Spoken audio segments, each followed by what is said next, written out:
Corruption is not just money being stolen. It is life being taken. Those funds being diverted into private accounts, yet meant for youth empowerment, startup capital, national development, while some politicians build mansions somewhere with walls so high that they do not want to hear the cries outside. You're stealing a nation's future.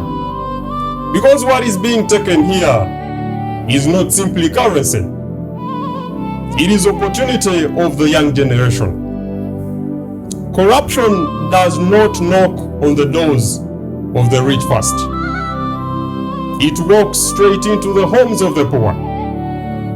It baptizes innocent children orphans. It shatters dreams of the hardworking in mockery that effort does not matter, only connection does. That's what corruption is. Because tell me, how can we be the same persons asking why our youth are jobless when doors only open for envelopes? Opportunity in this generation has a price tag. Work hard, but job is for sale. Why?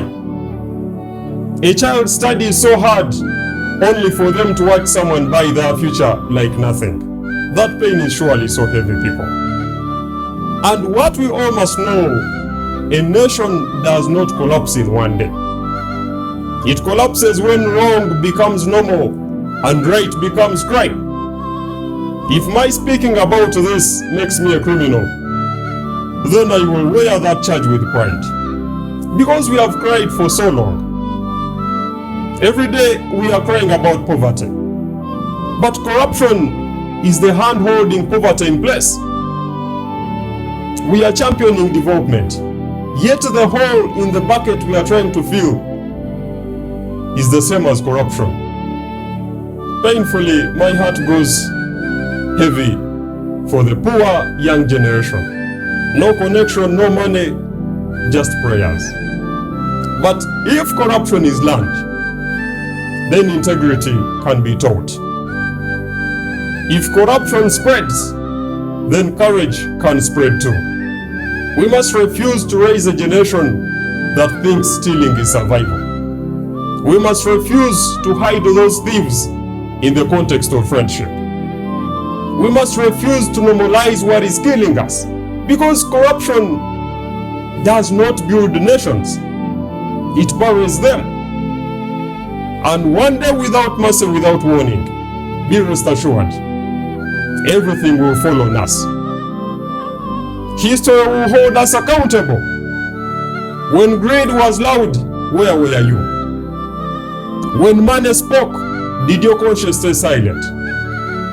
When corruption and politics were put above everything, did you look away?